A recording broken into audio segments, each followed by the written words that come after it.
E chegou o nosso tão esperado vídeo do mês de março. Como será março em todo o país, Celso Oliveira? Pois é, e a gente vai olhar agora como é que vai se comportar a chuva, que, por sinal, ela vem se caracterizando por um verão, o verão vem se caracterizando por um padrão de distribuição normal, ou seja, chuvas concentradas no sudeste, centro-oeste e norte, o sul mais seco. É um padrão normal que não era visto há pelo menos 7 anos. Exatamente, eu já vejo que você trouxe uma imagem aqui das águas do Oceano Pacífico, né, equatorial, então sem El Niño e nem Laninha, o que vai predominar mesmo agora é a sazonalidade, né? Exatamente, estamos fechando aí verão, março, fechando o verão. As águas de março ainda vão rolar em muitas localidades do Brasil. Então é isso mesmo, são as águas de março fechando o verão e é o Celso Oliveira aqui hoje com a gente. Acompanhe até o fim.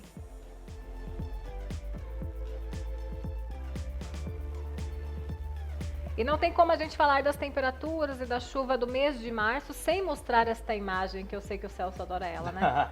É a temperatura do oceano, o desvio de temperatura. Áreas em laranja representam amarelo, laranja representam águas mais quentes do que o normal, áreas em azul, águas mais frias, e aqui, principalmente na região central do mapa, o Oceano Pacífico, que cobre praticamente metade do globo, por isso que ele é importante. Sim, Celso, explica só uma coisa pra gente. Se a gente está em período de neutralidade climática, por que a gente escuta ainda que a gente tem esse viés positivo das águas do Oceano Pacífico? Porque realmente na região equatorial, se formos olhar, percebemos aí boa parte da área com temperaturas mais altas do que o normal. Só que para você ter um El Niño, ou Laninha no caso, você precisa ter um desvio e uma persistência de pelo menos meio grau de temperatura acima da média por 5 trimestres consecutivos.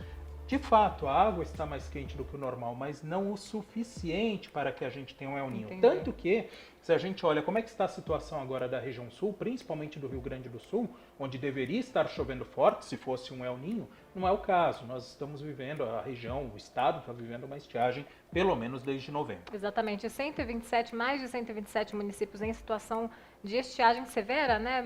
Sem chuva e... O único mês que choveu foi janeiro, mas essa chuva de Exatamente. janeiro já Uma se chuva muito perdeu irregular. e nós temos problemas aí na safra, principalmente de milho e soja. Perfeito, e por isso que a gente está em período de neutralidade climática, certo? Exatamente. Então, embora o oceano esteja um pouco mais quente do que o normal, aqui a gente tem uma tabela que mostra, como é um gráfico, que mostra o que vai predominar, né, um gráfico da NOAA, da Agência Americana de Meteorologia e Sonografia, onde mostra o que vai predominar nos próximos trimestres.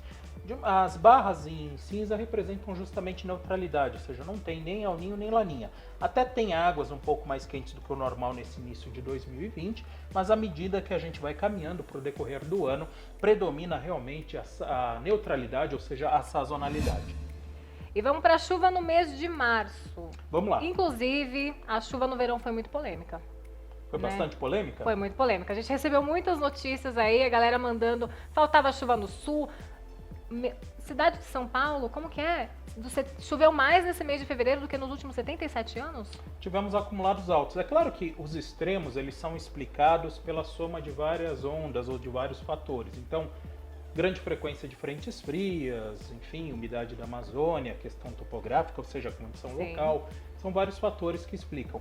Mas é interessante não só a questão da previsão da quantidade de chuva, mas se a gente olhar também, o mês de março ele é um pouco do espelho do que foi fevereiro.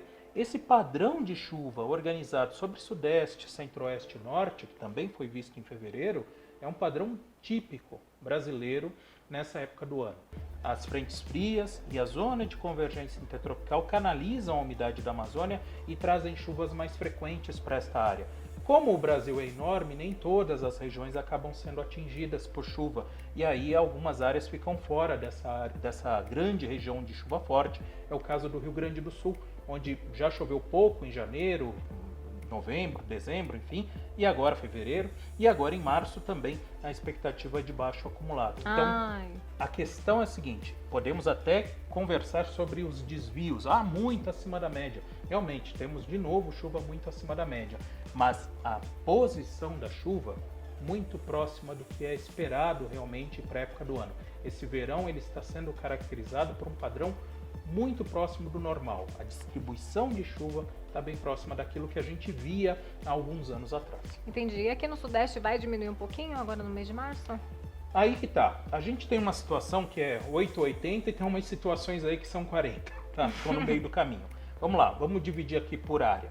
Região Sul, para começar, realmente a previsão é de chuva entre a média e abaixo da média, com maiores desvios negativos aí, principalmente na fronteira do Rio Grande do Sul com o Uruguai. Ou seja, não muda muito o cenário, inclusive os acumulados inferiores a 100 milímetros em muitos municípios dos 3 estados. Quando a gente chega no sudeste e no centro-oeste, aí vem o 40, né? Enquanto aqui é 8, aqui é 40. Enquanto no sul é 8, aqui chega a 40. Por quê? Porque enquanto que Espírito Santo, Minas Gerais, Goiás e Mato Grosso têm acumulados fortes, chuvas frequentes, principalmente a primeira quinzena de março deve ser muito chuvosa, estados de São Paulo e Mato Grosso do Sul já têm uma característica mais próxima da região sul, ou seja, tivemos um mês de fevereiro muito chuvoso aqui no estado de São Paulo, na capital paulista, março não será tão chuvoso assim. Por quê? Porque as frentes frias elas vão ficar um pouquinho mais ao norte, vão ficar mais entre a Bahia e Espírito Santo, então não vamos ficar mais nesse corredor. Então a expectativa até que a gente já tenha característica meio que de outono, a chuva espaçando um pouco mais, já não com a mesma intensidade de fevereiro, e até mesmo a gente vai dar uma olhada daqui a pouco nas temperaturas. Temperaturas até um pouquinho mais baixas, madrugadas um pouco mais frias, já com características de outono. E aí a gente parte finalmente para o 80, né? 8, 40 e 80, que é justamente norte e nordeste, onde as frentes frias, a zona de convergência intertropical, a umidade da Amazônia, acabam canalizando, organizando a umidade, provocando chuvas realmente fortes. Bahia, Tocantins, Piauí, Maranhão, Pará, Amapá, Rondônia, Amazonas e Acre devem ser estados aí com acumulados de 200 até mais de 300 milímetros, inclusive o desvio de chuva muito acima da média em Minas Gerais, Bahia, Goiás, Tocantins, Pará e parte do Mato Grosso. Perfeito. Vamos para a temperatura já? Vamos falar da temperatura? Ótimo. A gente vai ter, então assim, ó. Queria falar uma coisa. A gente esperava temperaturas um pouco mais altas nesse verão. Esperava? Eu diria o seguinte, que o verão, na verdade, é o seu sentimento. Né? É o meu sentimento. Exatamente. Eu queria dizer que eu queria um verão, viu, gente? Eu queria muito um verão. Eu particularmente já sabia que não ia ser os melhores. Mas... Você não conta, você é meteorologista. Mas foi um verão frustrante, né? Muito frustrante, principalmente o carnaval, né? O carnaval ficou, eu acho que foi a síntese do que foi o verão. Mas isso já era esperado, previsto. Principalmente comparado ao ano passado, em 2019 nós tivemos o El Niño. Mesmo o El Niño meia boca, ele foi suficiente para que tivéssemos calor, principalmente em janeiro. Agora, sem o El Niño, sem o efeito desse padrão do Pacífico, as frentes frias começaram a subir com mais facilidade, trazendo queda da temperatura, chuvas mais frequentes, então tivemos aí um verão realmente frustrante nesse aspecto. E aí, se a gente olha para março, né, isso aqui é o desvio da temperatura mínima, que é aquela temperatura que é registrada normalmente nas madrugadas. E aqui o desvio da temperatura máxima, que normalmente é registrada durante as tardes. A gente vê que a simulação SMWF, modelo europeu, mostra para sul e sul-sudeste, parte aí do centro-oeste, até mesmo interior da Bahia, temperaturas abaixo da média. Algumas áreas com temperatura mínima abaixo da média, a mínima está mais próxima do normal, mas principalmente tardes não muito quentes, justamente porque entra a onda de frio e mais ao norte, Minas, Espírito Santo, Goiás, Tocantins, Bahia, tem o excesso de nuvens de chuva que deixa a radiação solar mais baixa, por consequência a temperatura menos elevada. Você quer calor? Eu queria calor. Duas dicas aí. Uma dica no Brasil, mas é uma região já muito quente, mas as temperaturas vão ser extremamente elevadas. Uma é o leste do Nordeste, principalmente entre o Recôncavo Baiano e a região de Alagoas. Pedacinho do norte aqui. Roraima, que chama muito atenção é Roraima. O desvio de temperatura previsto pode chegar aí perto dos 5 graus acima da média. Imagina uma região que já é comum, um estado onde já é comum termos temperaturas aí de 35, 40 graus, imagina com esse desvio todo, Boa Vista vai pegar fogo. E dá pra gente dar um pulinho também no sul, né? Dá pra dar um pulinho no sul, onde o Rio Grande do Sul, justamente por conta dessa falta de chuva, vai ter temperatura acima da média, não desvios muito fortes, mas fronteira com do Rio Grande do Sul com o Uruguai temperaturas mais altas, assim como parte do Mercosul, descendo aí para o Uruguai e também a Argentina. E é isso aí, depois deste compilado sobre o mês de março, acredito que você está muito bem informado, né, Celso? É isso aí.